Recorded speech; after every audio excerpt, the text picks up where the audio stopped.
Nous allons étudier le Daf Kaf Dalet dans Masechet Gitin et nous reprenons quelques lignes à la fin du Daf Kaf Gimel Amud Bet. Tanya Kevate de Abaye, on l'a vu hier, c'est une braïta qui confirme l'avis de Abaye. Quel était l'avis de Abaye par rapport à Rav Yosef? C'était par rapport à une Mishnah qui avait l'air de contredire une braïta, donc deux enseignements oraux des Tanaïm.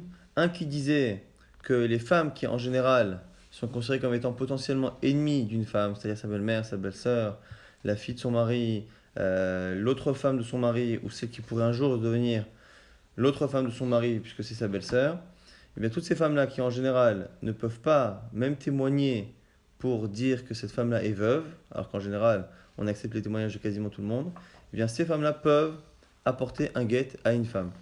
Or on a un enseignement qui dit qu'elles ne peuvent pas. Et quelle était la différence entre les deux cas?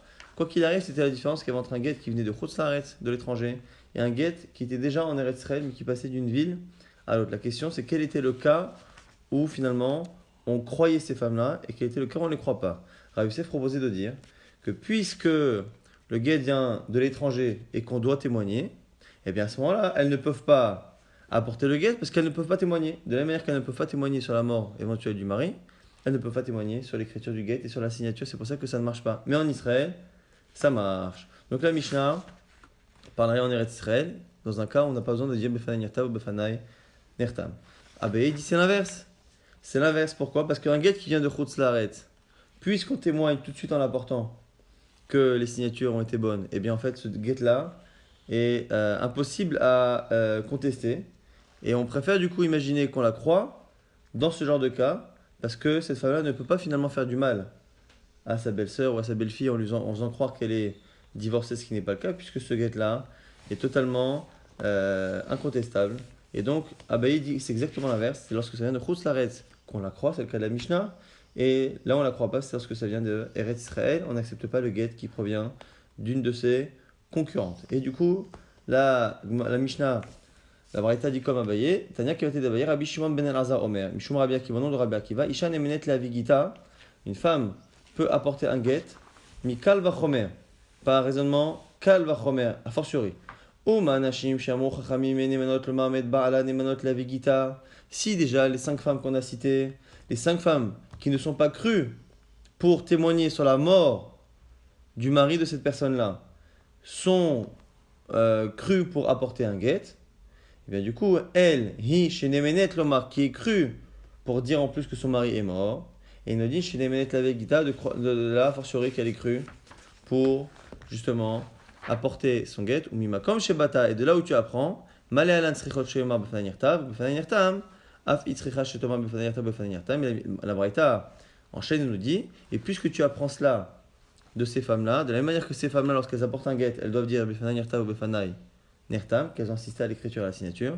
Pareil pour elles-mêmes. En tout cas, on a ici un avis de Rabbi Akiva qui clairement nous dit que dans quel cas ces 5 femmes-là sont crues, eh bien c'est dans le cas justement où le guet vient de Chutz La'aretz, puisqu'on parle de témoigner sur l'écriture et sur la signature. Donc la Braïta va dans le sens de Abaye. Amar Rav Yosef. Rav Yosef nous dit Amatnitin Namid Daika. Même si tu regardes bien notre Mishnah penche déjà plus comme Rav Yosef, comme Abaye que comme Rav Yosef. Des Katane, C'est Ravashi, non? Amar Ravashi, Matnitin Nemak Daika des Katane, Aisha Atzma Mevia Agita, la femme elle-même peut apporter son guet. Au Bilvat Chitetzri Chaloma, Befana Nirta ou Befana Nirtam. À la fin de la Mishnah a été décomposée en 3 parties si on regarde bien. La première partie qui dit que les ennemis d'une femme peuvent apporter son guet. Alors apporter son guet, ça ne veut pas dire forcément qu'il vient de l'étranger. Selon Abaye, oui, selon Rav Yosef, on parle d'Israël. Mais en tout cas, les Mishnah commencent par dire qu'elles peuvent apporter le guet. Après, on nous dit la différence qu'il y a entre le témoignage sur la mort et le témoignage sur le guet. Et après, on nous dit que la femme elle-même doit dire Befana Nirtav. Du coup, Abaye dit si on lit la Mishnah de manière simple et fluide, eh bien à la fin de la Mishnah parle du même sujet que le début. Si à la fin de la Mishnah on nous dit qu'une femme qui apporte son propre guet, elle doit témoigner Befana Nirtav ou Befana Nirtam, c'est-à-dire qu'on parle de guet qui vient de Chutz La'aretz, de l'étranger. Et donc le début aussi, lorsqu'on dit que les 5 concurrentes sont crues, mais pareil, c'est aussi pour un guet qui vient de Chutz La'aretz. Rav Yosef, Reisha veSeifa bechutz La'aretz, Metziata ba'aretz. Alors comment Rav Yosef va comprendre finalement. Parce que Rav Yosef, il va nous dire quoi? Que le début et la fin de la Mishnah parlent de Chutz Laaretz, de l'étranger, et le milieu parle d'Israël. La Gemara dit In, Reisha Vesef Amir Chutz Laaretz, Messiata Baaretz. Effectivement, la Mishnah parle au début d'un guet qui vient de l'étranger, après elle passe au guet qui est en Israël, et à la fin à celui qui est encore de l'étranger. Mimaï, tu le sais, Midé Katane, Ma Ben Get, les Mita. C'est la fameuse étape intermédiaire dans la Mishnah qui nous dit quelle est la différence qu'il y a entre un get, un divorce, et le témoignage sur la mort. C'est marqué quoi là-bas? Shaktav Mochiach. Il dit la différence, c'est que dans un cas de get, on a plus envie d'y croire parce que c'est le get, c'est le ktav, c'est l'écriture qui donne la preuve, et pas la foi de la personne. Velo Katane Shaktav ou Pe Mochiach. Et il n'a pas argumenté dans la Mishnah en disant que le get ici, c'est un get où à la fois l'écriture et à la fois la parole parle et prouve, ce qui finalement est la preuve qu'au milieu de la Mishnah, on parle d'un get qui vient de Eretz Israël, et c'est la raison pour laquelle on ne parle que d'écriture et non pas de témoignage de Befanai Nirta ou Befanai Nerta. Donc finalement, on a tout de même Ravashi qui a l'air de trouver que notre Mishnah penche plus comme Abaye, et quoi qu'il arrive, on a une Braïta, on nous de Rabbi Akiva qui penche comme Abaye, encore une fois. Dans quel cas on est certain qu'il y a des cas où les 5 concurrents d'une femme ne peuvent pas lui apporter son guet, et il y a des cas où les 5 concurrents peuvent. Quand est-ce qu'elles peuvent, quand est-ce qu'elles ne peuvent pas? C'est une marloquette Abaye vers Rav Yosef. Selon Rav Yosef, ça ne marche pas quand ça vient de l'étranger, mais ça marche vers Israël. Et Abaye nous dit que c'est exactement l'inverse. C'est en Eretz Israël que ça ne marche pas, et quand ça vient de Chutz Laaretz que ça marche. Et la Gemara a l'air de pencher plus comme l'avis de Abaye. Maintenant, on reprend à la fin de la Mishnah. Haïcha Atzma Meviat Gita, on a dit qu'une femme elle-même peut apporter son guet, ou Bilvad, et à condition qu'elle témoigne Befanai Nirta ou Befanai Nirtam. Là, ici, on est tous d'accord que c'est un guet qui vient de l'étranger, et la femme qui apporte son guet doit témoigner. Alors maintenant, la Gemara va essayer de comprendre déjà quel est le cas, quel est le statut de la femme, comment elle peut se retrouver à apporter son propre guet. Aïcha, Mechimate Gita Aleyada, Igar Shaba. La Gemara dit maintenant, si le mari lui donne le guet, ils sont à Honolulu, il lui donne un guet, il lui dit je veux que tu ailles chez toi à Jérusalem. Une fois qu'elle a reçu le guet, eh bien c'est fini, il n'y a aucune obligation que le guet soit reçu dans sa ville. Amaravuna, donc ça c'est la question de base, avec des réponses de l'Agmara qui seront à chaque fois une à une repoussées. Amaravuna, alors c'est un cas où il dit Beomer lotit gar shibo, et là bifne beddin ploni.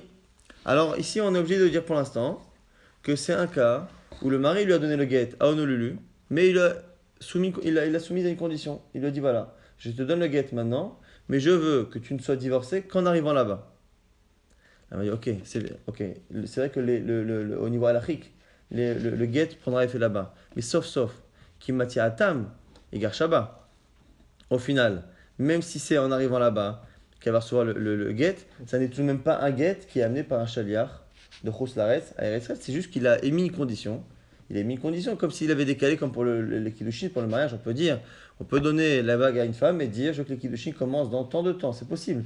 Là, c'est la même chose, il a décalé le début des halachot qui concernent le guet. Elle ne pourra commencer à se remarier et à compter les 3 mois qu'à partir du moment où elle arrivera là-bas. Mais il n'empêche que ce n'est pas un guet qui provient de Chutz Laaretz et qui arrive en Eretz Israël par un chaliar.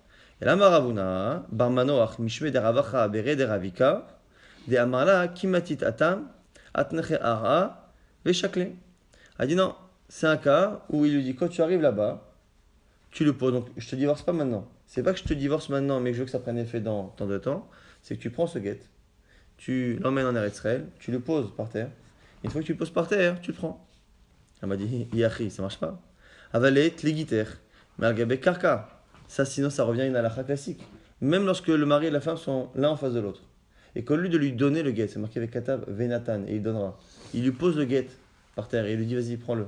Ou il lui pose un endroit et il lui dit prends-le.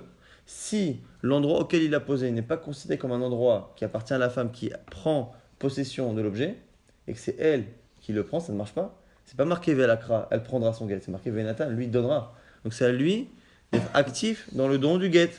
Amarava, Rava, il a dit ça marche pas. Giter Malgabe Karka. Alors Marcloum, s'il lui dit prends le guet qui est par terre, donc un sol encore une fois, dans le domaine public qui n'appartient pas à la femme et qui n'est pas non plus dans l'herbe à mode, dans le domaine restreint autour de la femme, ça ne marche pas. Donc l'agma ne trouve toujours pas quel est le cas. La Mishnah nous parle d'un cas où la femme apporte son guet et témoigne, et on ne comprend toujours pas si c'est elle qui reçoit le guet, c'est elle qui reçoit le guet.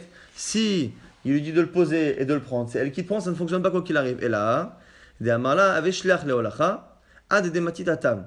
je veux que tu sois shaliach. Tu es mon shaliach à moi, le mari, pour emmener le guet en Eretz Israël.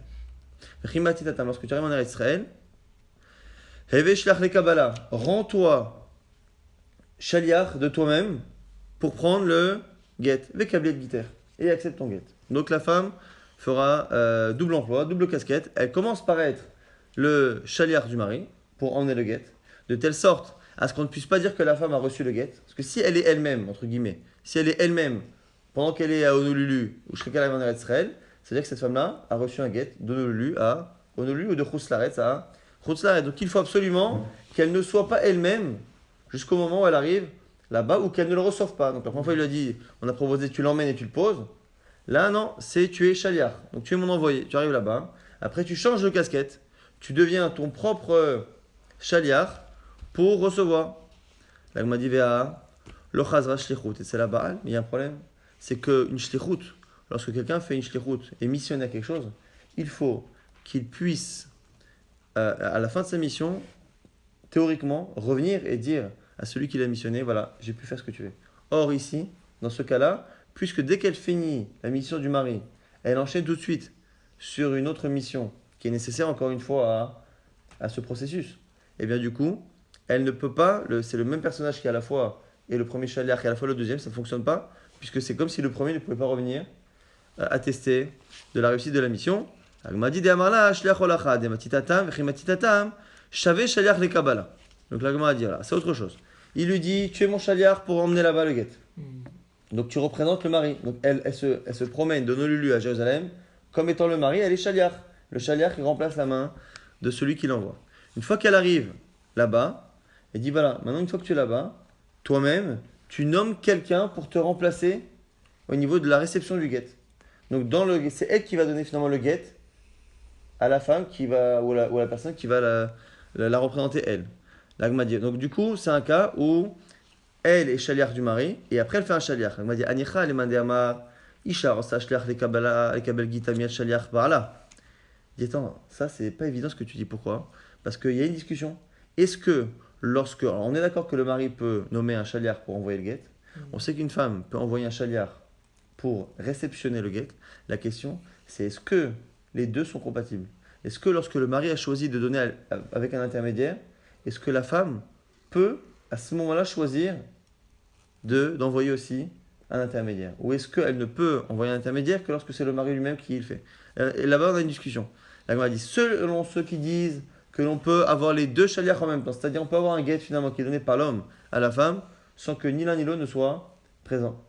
Représentant de monsieur donne à représentant de madame, les deux sont absents. Il y en a qui disent que non. Elle a les mains des Hamar. Qu'une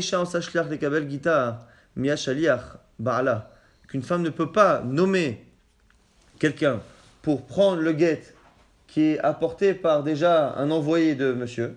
Il y en a qui disent que ça ne marche pas quand c'est les deux sont des envoyés. Maïkal et Mamar, que vas-tu dire? Donc la Gemara a trouvé une première réponse. La première réponse, on a dit, c'est le mari qui envoie la femme comme étant son shaliach, son envoyé, et qui demande à la femme de faire quelqu'un d'autre, de missionner quelqu'un d'autre pour la remplacer et donner le guet en Eretz Israël. Et à ce moment-là, quand elle voyage, elle est considérée comme étant le mari, parce qu'elle remplace le mari.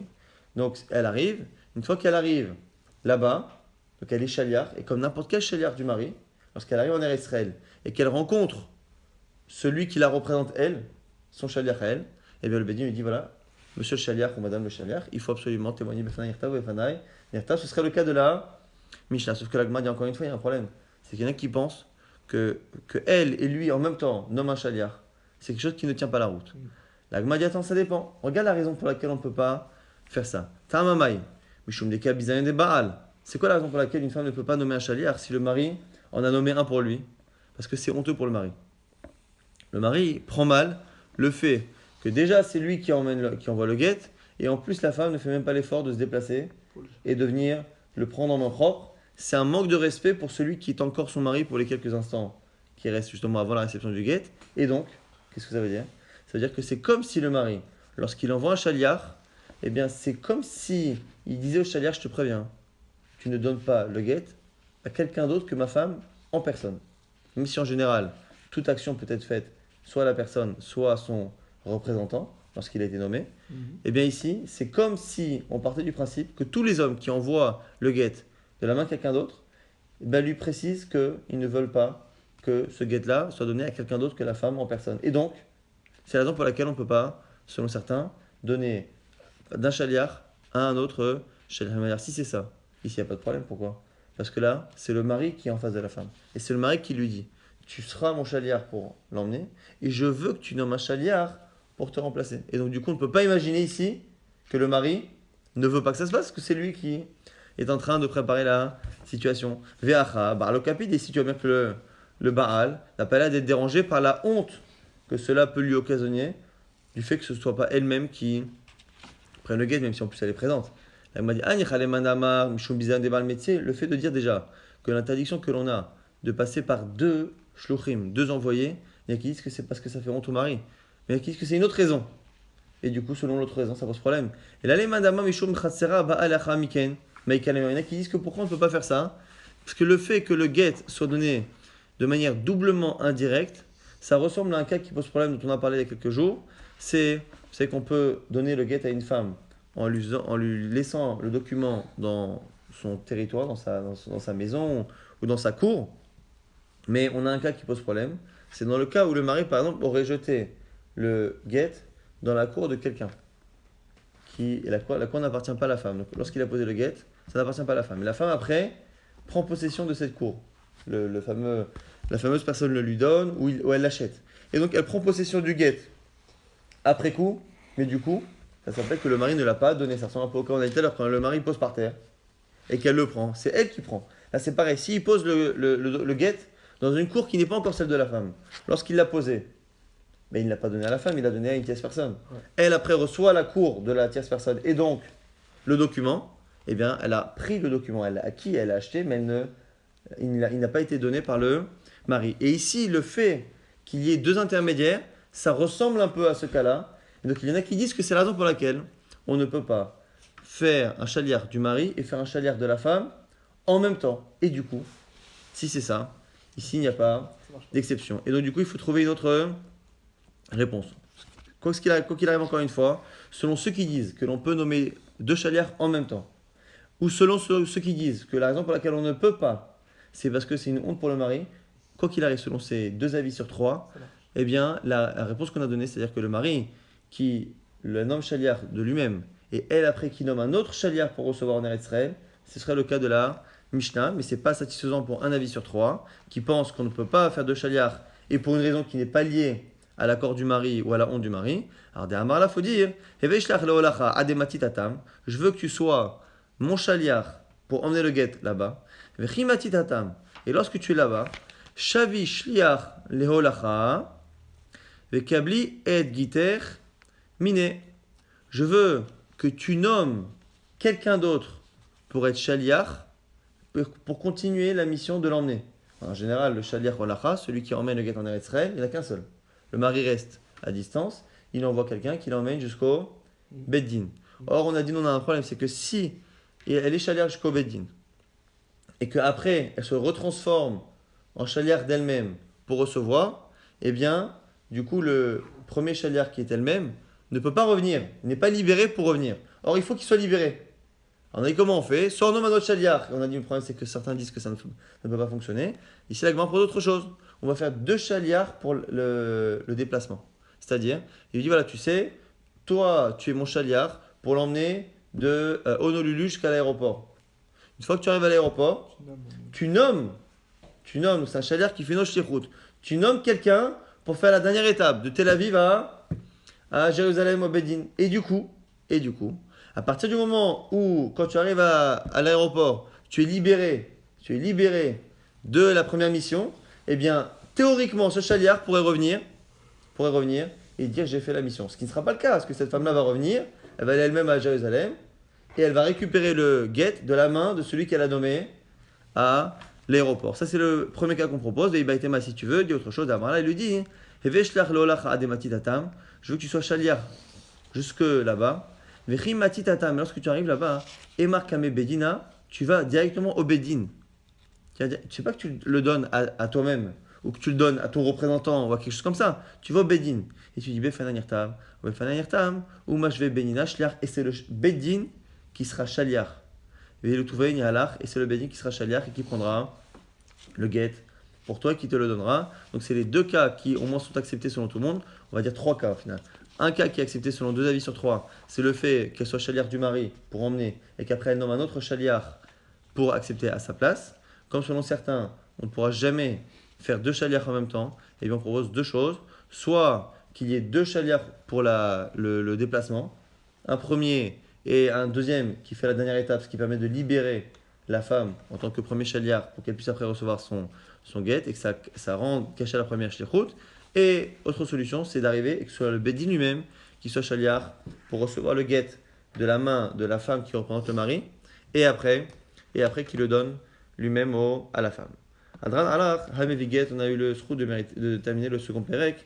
Hameviget, on commence Kol get shenirtav shelo lishumisha, donc une halacha qui est maintenant connue, qu'on a étudiée et qui est très utile dans cette masechet, c'est Kol get shenirtav shelo lishumisha, pasoul, tout get qui n'est pas écrit pour la femme, eh bien, pasoul. Donc on peut très bien écrire le nom, le bon nom du mari, de la femme, la ville et tout, mais si ça n'a pas été écrit à l'intention de cette même femme, ça ne fonctionne pas. Ketsad, exemple. Et ici, la Mishnah donnera plusieurs exemples et la Gemara expliquera quelle est la nécessité d'enseigner tous ces cas-là. Haya envers Bachouk, quelqu'un marche dans la rue, Veshamar kol sofrim makrin, et il entend les sofrim ou ceux qui écrivent les gitines ou en général aussi les sifrei Torah, qui sont en train de dire à voix haute, Ish ploni megaresh et ploni mimakom ploni, quelqu'un est en train de dicter à l'autre ce qu'il doit écrire dans le guet. Monsieur un tel divorce Madame un tel de l'endroit un tel. Et Ve'amar, et lui dit, Zeshemi, mais c'est mon nom, et c'est le nom de ma femme. Passe sous les garejbo.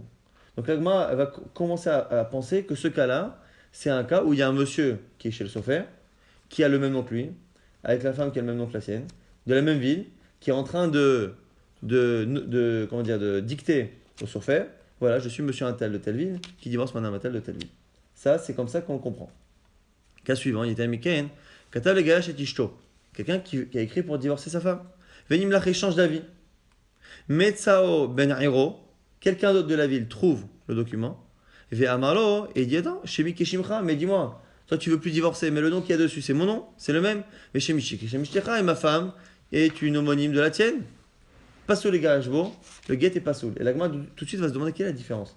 Quelle est la différence entre le cas précédent, où il y avait quelqu'un qui dictait au sofer, je suis monsieur un tel, qui divorce madame un tel, et quelle est la différence entre un type qui l'a fait, qui a le guet dans la main, et l'autre il le rencontre et lui dit c'est le même que le mien, je te l'achète ou donne-le-moi. C'est à peu près la même chose. C'est quoi? C'est qu'il a été écrit pour un homme et pour une femme, et que finalement c'est un homonyme et une homonyme qui vont être soumis à ce guet.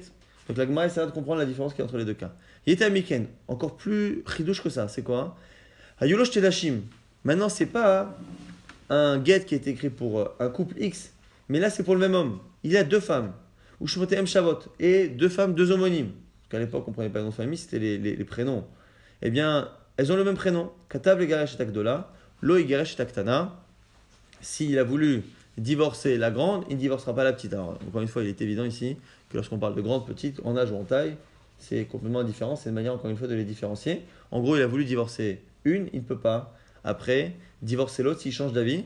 On voit ici que c'est lié non seulement au mari, mais même à une femme en particulier. Yetel Miken, encore plus grand chidouche que ça.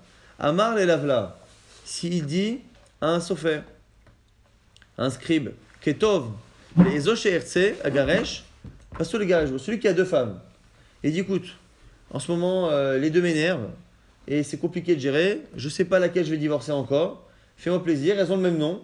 Écris-moi un guet, monsieur un tel divorce, madame un tel. Et sur la route, je vais réfléchir, ou dans quelques jours, je vais réfléchir, et je vais donner le guet finalement à celle qui le mérite le plus. Donc pourtant, là, ici, dès le départ, le sofer a écrit avec l'intention des deux femmes. Eh bien, ça ne marche pas. La Gemara expliquera le chidouche qui est dans tous les cas. Kata le gash et tishto venimlach. On a dit que les deux premiers cas ont l'air de se ressembler. Le premier cas, c'est un type qui passe à côté d'un sofer et qui entend que l'on dicte au sofer que son homonyme divorce l'homonyme de sa femme. Après le second cas, c'est le cas où le guet a été écrit pour l'homonyme et pour l'homonyme de sa femme. et qui retrouve le guet, qui veut divorcer sa femme avec. La Gemara dit maintenant, puisque le second cas, c'est un cas où le premier il a voulu divorcer sa femme avec. Vela Recha Vemaï, le premier cas, c'était quoi? Le cas où il passait devant un sophère et qu'il entendait qu'on dictait au sophère, je veux divorcer madame Attel. Amar Papa répond, c'est pas un mari qui dictait au sophère. Mais Sofrin Asoim Litlamen Arskinan. On parlait d'un sophère qui était en train d'apprendre à écrire. Et donc, du coup, son maître lui disait, tu sais, on va prendre un exemple. Yarakov, de la ville de Paris, il divorce Léa. Bon, ben on est à Paris, donc très souvent la ville qu'on donne, c'est la ville de Paris. On prend deux noms bateaux. Et en fait, lui, il passe à côté. Et il se rend compte que le guet qui est écrit, mais pour s'entraîner, le guet qu'on écrit pour s'entraîner, ce guet-là, c'est le nom de sa femme et le nom, son nom à lui. Amaravashi, et la Gemara dit que finalement, on a une preuve dans la Mishnah, des kanami, des katané, sofrin, makrin, et velo katané, sofrin, korin. C'est pas marqué que les sofrin étaient en train de lire, c'est marqué sofrin ou qui étaient en train d'écrire. Sofrin, makrin, faisaient lire. Donc on voit ici qu'on a des sophères qui écrivent, d'autres qui apprennent. Et ce que dit un papa, à Solit Lamed, on est en train d'apprendre, et donc du coup, il y a des apprentis qui sont à côté de sofrim, de scribes déjà bien expérimentés, et qui leur donnent des exemples. Et du coup, le premier cas, Shmarmina, c'est un cas où finalement il n'y a pas eu du tout de kavana de divorce. Elle m'a dit, Maï était un miken. Alors c'est quoi le chidouche qui est entre les premiers cas, le deuxième, le troisième, ainsi de suite? Elle m'a dit, Tana de Berebe Ishmael, Loze Shinirtav Shelo Lishom Girushin. Maintenant qu'on a expliqué que le premier, l'Ikhlal c'était pour s'entraîner, on comprend. C'est que le premier, il n'y a même pas de kavana de Girushin. Le premier, si on demande à Sophia, dis-moi pourquoi tu as écrit ça? Il dit, parce qu'il faut que je m'entraîne. Il faut que j'apprenne à écrire un guet avec la date, avec le nom de l'homme, le nom de la femme. Donc j'ai pris des noms bateaux. Mais je n'ai pas eu de kavana que ce guet serve à divorcer qui que ce soit. Donc j'aurais pu penser qu'il n'y a que ce cas-là où c'est pas l'ishma, parce que c'est même pas l'ishem girushin, c'est même pas un guet birchla, il n'y a pas de kavana de divorcer. Et la avze shenirta l'ishem girushin, pas soul. Maintenant le chidouche du second cas c'est quoi? C'est que c'est un mari qui a écrit un guet pour une femme, donc avec une intention de divorce, et malgré cela, bien que l'intention de divorce soit présente, ça ne marche pas parce que les noms ne sont pas, mais ce ne sont pas les bonnes personnes. Velozeh shenirta l'ishelo l'ishum girushin d'idée. Et attention, le troisième cas, qu'est-ce qu'il vient rajouter? C'est qu'au moins dans le troisième cas, on a le mari qui est le même. Un mari qui a voulu divorcer sa première femme et qui finalement divorce sa seconde femme. Mais au moins le mari est le même. Donc j'aurais pu penser qu'il n'y a que dans le cas où les couples sont complètement différents. Un premier mari avec une première femme et finalement c'est un autre mari avec une autre femme qui divorce. J'aurais dit que quand c'est pas le même homme. Et la Havzénan, finalement même celui-ci chez Nirtav, les Shomgiro Shindide, qui en plus a été écrit non seulement pour un divorce, mais pour un divorce venant de lui, Pasoul. Et dernier cas, Velozé chez l'Onirta les Shomgiroshin, Ha, et la Havzé chez Nirta les Shomgiroshin, Ha Pasoul. Et non seulement ça, mais même le dernier cas où finalement il a écrit le guet pour les Giroshin de ses deux femmes, c'est celui qui a dit au Lavla, voilà j'ai deux femmes, je ne sais pas laquelle divorcer, écrit finalement pour les deux, un nom qui est le même, mais pour les deux, on voit que finalement il faut que ce soit les Giroshin à elle. Maïtar, maintenant la Gemara va essayer de prouver, va essayer de donner la raison pour laquelle on sait que finalement il faut l'intention de divorce, mais l'intention du divorce de monsieur, l'intention du divorce pour madame, et pas qu'une homonyme, même s'il a deux femmes, mais exactement celle-là, et mieux que ça. Même le fait dès le départ, parce que au moins lorsqu'il a deux femmes, et qu'il a voulu divorcer la première, et que finalement il divorce la deuxième, il a eu réellement l'intention de ne divorcer que la première. Donc il manque quelque chose dans le guet. Mais le dernier cas, c'est un cas où dès le départ il a eu la kavana que le guet éventuellement puisse divorcer les deux. Donc dès le départ il a eu la kavana de divorcer la deuxième. Oui, sauf que c'était pas une kavana, c'était pas une intention qui était exclusive, et ça ne marche pas. D'où on apprend tout ça à la chot. Maïtama, quelle est la raison? La Gemara dit c'est le verset de la Torah, c'est marqué que lorsqu'un homme veut divorcer sa femme, Vekatavla, Sefer Keritut, Venatan, Beyada, il écrira pour elle un Sefer, un livre Keritut de séparation, Venatan, Beyada, il lui donnera dans sa main. Elle m'a dit, I, Kata, Venatan, Sefer Keritut, Beyada, si la Torah n'avait pas parlé d'écriture, avait dit, tu sais, lorsqu'un homme veut divorcer sa femme, eh bien, Nathan, Venatan, Sefer Keritut, il donnera un get. Dans le français, on dit, il a donné le get. Il a donné le get. Mais la Torah ne dit pas donner le get. La Torah dit écrire le get et le donner. De là, on voit qu'il faut que le mari soit actif et fasse quelque chose dans l'écriture. Donc, donner un get, ça ne fonctionne pas, ça ne marche pas. Donc, Venata se fait acquérir toute biada. Donner un document qui parle de séparation, ça ne fonctionne pas. Avamina, les marouté et arkama, de la Rabbi Shom Kritout. Aval. Donc du coup, qu'est-ce que j'apprends de là déjà? Si on me dit Venatan Sefer Kritout Biada, Avamina Lima Oute Erkama, je n'apprends que le premier cas que j'exclus, qui n'est même pas fait Bichlal pour une Kritout. Donc le premier cas, quoi qu'il arrive, à partir du moment où la Torah elle a dit qu'il faut donner un document de séparation, j'apprends qu'il faut que le get soit écrit pour séparation. Lorsque le sofer, lorsque le scribe a écrit pour s'entraîner, c'est Bichlal pas du tout un document de séparation.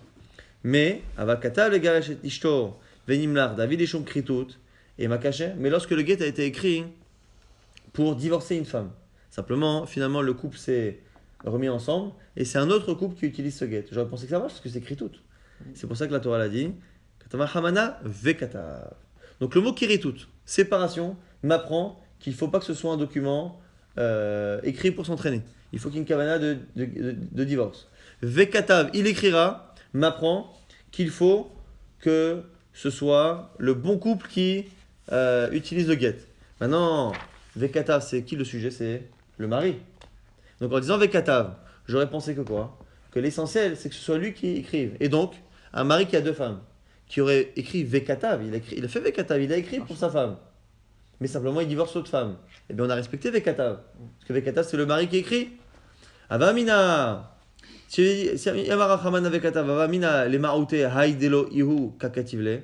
Avaliesh, Lo, Shnenashi, mais j'aurais pensé que deux femmes. Ihu, Kakativle, que c'est lui qui écrit, donc il respecte Vekatav. Et il m'a caché, c'est Kacha, Katava Hamana. Là, c'est pour ça que la Torah l'a dit. Ael, Lishma. Donc, du coup, si on résume les drachot, le mot kritout, séparation, m'apprend que le document doit être écrit par quelqu'un qui a la kavana que l'on fasse un divorce avec et non pas une kavana de s'entraîner. Après, vekatav m'apprend que le mari doit écrire. Maintenant, le mari qui doit écrire et non pas un autre mari qui a écrit pour sa femme. Je pensais que lui doit écrire, mais qu'il écrive pour une de ses femmes et que finalement il en divorce une autre qui a le même nom, ça aurait pu marcher. Vekatav, là, non, c'est lui qui doit écrire. Il doit écrire pour elle. Vekatav, là, on a verrouillé, c'est ce mari qui doit divorcer cette femme en particulier. Maintenant, on avait Seifa Lamali. Et le dernier cas de la Mishnah qui dit finalement que celui qui a deux femmes, et il écrit un get pour les deux, il dit voilà, je ne sais pas laquelle je veux divorcer. Écris-moi un get, monsieur un tel divorce, madame un tel. Dans tous les cas, mes femmes ont les mêmes prénoms. Et donc, je pourrais choisir de divorcer qui je veux. La Torah nous a pas appris que ça ne marche pas. Parce que finalement, il a la kavana des deux. Donc, pourquoi ça ne marche pas? Et que nous apprend la fin de la Mishnah, nous dit la Gemara, Hakamash Malan de En Brera. Cette Mishnah nous apprend qu'il n'y a pas de digne de Brera. C'est quoi Brera? Brera, c'est quelque chose qui est choisi, une sélection qui se fait a posteriori. Ça, c'est le cas typique. C'est-à-dire que normalement, un homme doit avoir une kavana pour sa femme. Là, qu'est-ce qu'il fait? Lorsqu'il écrit le get, il laisse ouvert. Il dit voilà, je laisse ouvert aux deux. Et quand je vais vouloir divorcer, je vais donner à l'une des deux. En fonction qu'on dise Brera ou pas Brera, ça peut marcher. Ceux qui disent qu'il y a Brera dira que quand, au départ, on laisse la chose ouverte et qu'après, on fait le choix qui se fait a posteriori, eh bien, nous montre que dès le départ, c'est ce qu'il voulait. On a aussi ça avec lorsqu'on doit prélever, par exemple, le maaser sur un fruit et qu'on ne peut pas prélever pendant Shabbat. Parfois, on dit quoi? On dit voilà, on mange le fruit et la partie qu'on ne mange pas va devenir le prélèvement. Ça aussi, c'est alloué dans le Brera. Est-ce qu'on dit Brera? Est-ce qu'on dit finalement que cette pomme, je ne sais pas par où je vais la manger, par la droite, par la gauche, par le haut, par le bas? Eh bien, on dit que ce que je vais manger va déterminer après coup ce qui aurait dû être le prélèvement depuis le départ. Parce que je ne peux pas prélever pendant Shabbat et séparer, eh bien, je fais ce système-là. Là, c'est la même chose. Est-ce que finalement, je laisse ouvert aux deux et le fait finalement de divorcer une montre que depuis le départ, lorsque j'ai dit les deux, ma kavana, c'est de divorcer celle-ci. La Mishnah nous apprend que finalement, il n'y a pas de Brera. On avait dit à la fin de la Mishnah, Katav le Gav et Agdola, le Gash Taktana, celui qui veut divorcer la grande et qui finalement divorce la petite. Donc c'est encore une fois un mari qui a deux femmes, deux homonymes, et il veut divorcer une finalement, change d'avis, divorce l'autre. La grande nous dit Ktana Udelo Matsime Gareshbe, Agdola Matsime Gareshbe. Le fait qu'on nous dise que comme il a voulu divorcer la grande, il ne peut pas divorcer la petite. Ça se entend que lorsqu'il a voulu divorcer la grande et qu'il a divorcé la grande, ça marche. La grande pose un problème. Et maintenant, on ne peut pas normalement utiliser un document face à deux homonymes dans une même ville. Il faut trouver un système pour les différencier. Elle m'a dit, Amaravad, de là tu apprends, Zotomeret, Shnei Yosef ben Shimon, lorsqu'il y a deux homonymes dans la ville.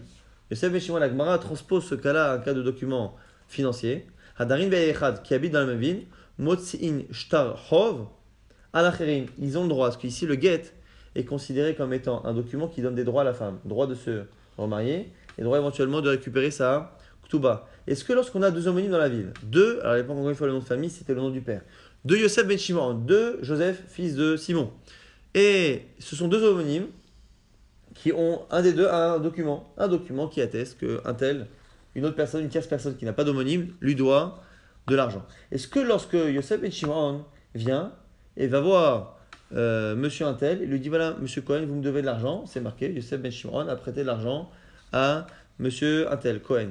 Est-ce que le monsieur qui, finalement, à qui on demande de l'argent, est-ce qu'il a le droit de dire attendez, vous êtes deux homonymes. C'est vrai, ce document il est vrai, je l'ai écrit, j'ai signé, j'ai bien emprunté l'argent. Mais c'est pas toi, c'est Béchimon, c'est ton homonyme. Donc dis-lui de venir me voir. Et comme ça, il s'est débarrassé de lui. Est-ce que ça marche ou pas?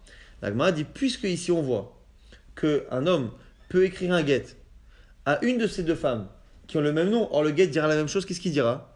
Il dira monsieur un tel, divorce madame un tel, et lorsqu'elle viendra récupérer la Ktuba ou montrer qu'elle est divorcée, il ne pourra pas lui dire ah non, c'est pas toi que j'ai écrit, c'est à l'autre. Donc on voit que si on transpose ce cas à un cas de get, eh bien quelqu'un qui a un homonyme dans la ville, et donc finalement dans le document il y a tout son nom à lui, le nom de son père c'est le même que l'autre, et le nom de la ville c'est la même, même si les données sont les mêmes, il peut aller réclamer de l'argent à quelqu'un qui lui doit.